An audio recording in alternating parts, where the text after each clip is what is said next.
या निवडणुकीमध्ये आम्ही आपल्यासमोर येत असताना सगळ्यांना आम्ही सांगतो की महाराष्ट्राचे मुख्यमंत्री देवेंद्र फडणवीस हे महाराष्ट्राचे मुख्यमंत्री आहेत का कागलचे नगराध्यक्ष आहेत हे सगळ्यात पहिल्यांदा तपासून पाहिलं पाहिजे। कारण या निवडणुकीमध्ये जात असताना ज्यांनी एकमेकाच्या विरुद्ध शड्डू ठोकले, गेले 7 वर्ष एकमेकाच्या विरुद्ध काम करतात, त्यांनी एक अभद्र युती या कागलच्या नगरपालिकेच्या निवडणुकीमध्ये केलेलं आहे। खास करून मला या ठिकाणी एक गोष्ट नमूद करावीशी वाटते की मुश्रीफांच्या रामनवमीला वाढदिवस असतो, या वाढदिवसाला मुश्रीफांची जन्मतारीख खोटी आहे अशा पद्धतीचा समरजित घाडगे यांनी एक मोर्चा काढला आणि ही जन्मतारीख जी आहे ती तपासावी अशा वेळेला मुश्रीफ यांच्या विरुद्ध मोर्चा काढला। हे जनतेनं पाहिलेलं आहे। हे मुश्रीफांना चालणार आहे का, ही पहिली गोष्ट। त्याचबरोबर भारतीय जनता पक्षाचे प्रवक्ते किरीट सोमय्या यांनी साखर कारखान्यामध्ये मनी लॉन्ड्रिंगचा आरोप केला आणि ईडीमध्ये तक्रार दिली। ह्या ईडीची तक्रार दिल्यानंतर त्यांच्यावर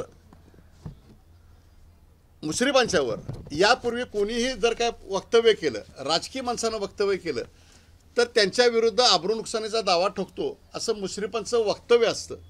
पण त्याच वेळेला आपण जर बघितलं की 2 दिवसापूर्वी मुश्रीफांनी सांगितलं, ज्याच्यावर संजय मंडलिक यांनी आरोप केला की ईडीची कारवाई मागं घ्या, यासाठी मुश्रीफांनी मुख्यमंत्र्यांच्या दबावाखाली ही युती केली।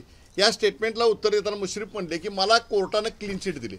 मग माझं मुश्रीफांना विचारणं आहे, जर तुम्हाला कोर्टानं क्लीन चिट दिली तर यापूर्वी अनेक लोकांच्यावर तुम्ही आबरू नुकसानीचे दावे ठोकले, तर या ठिकाणी भारतीय जनता पक्ष प्रवक्ते किरीट सोमय्या यांच्या विरुद्ध आपण दावा का ठोकला नाही।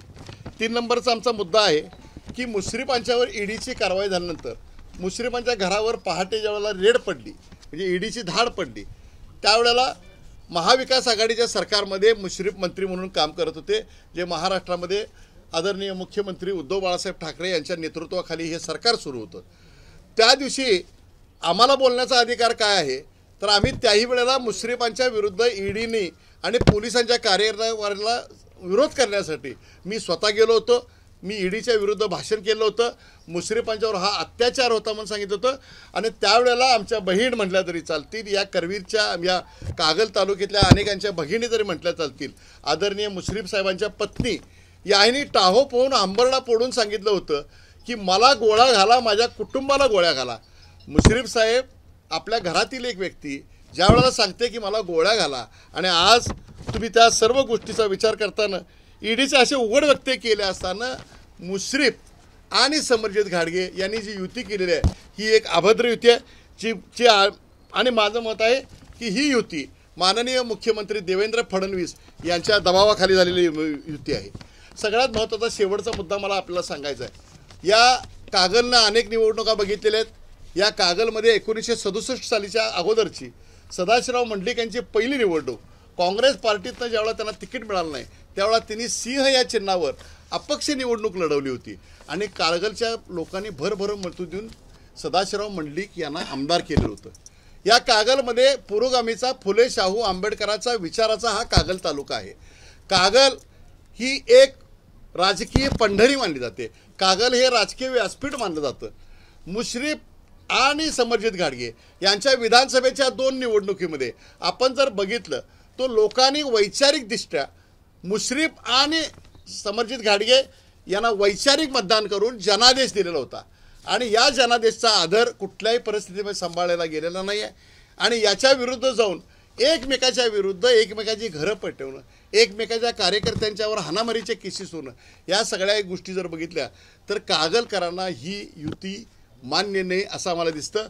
म्हणून आमचं मत आहे की मुश्रीफ आणि मंडलिक यांनी कागलच्या जनतेचा विश्वास गमावलेला आहे, त्यांनी विश्वासघात केलेला आहे।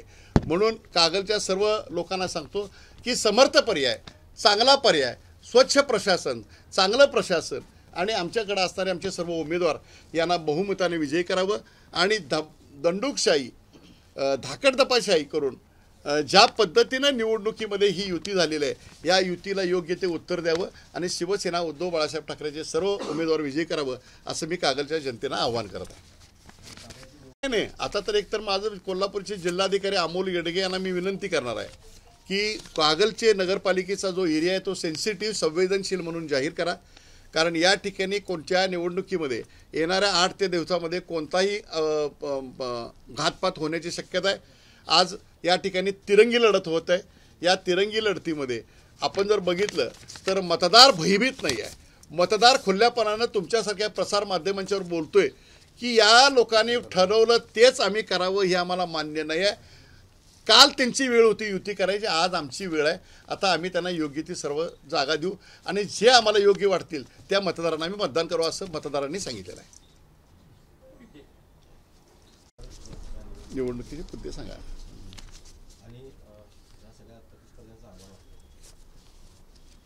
जय महाराष्ट्र. मी अजित मोडेकर, शिवसेना कागल शहर प्रमुख.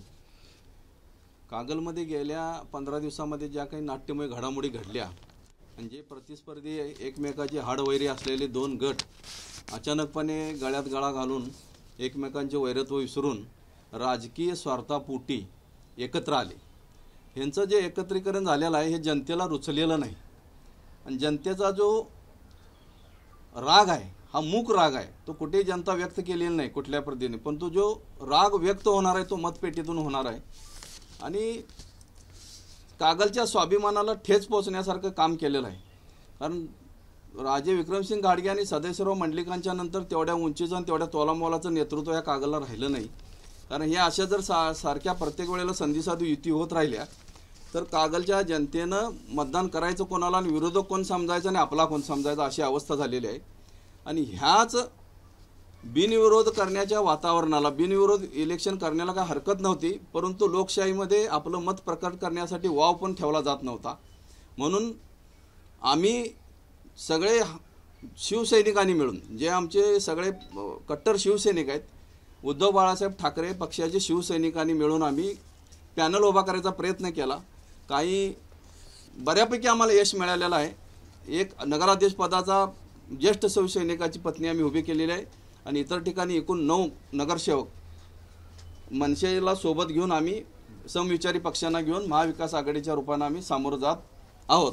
कागलच्या जनतेला मी आपल्या वतीने विनंती करतो की मशाल चिन्हाच्या आमच्या उमेदवारांना आपलं भरघोस मतदान देऊन आम्हाला विजयी करावं आणि कागलच्या स्वाभिमानाचा प्रकट करावा.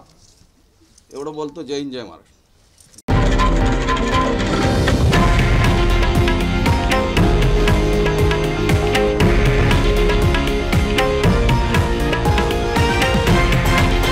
हे आहे देशातील नंबर 1 न्यूज नेटवर्क आणि आपण पाहत आहात TV9 मराठी, एकमेव.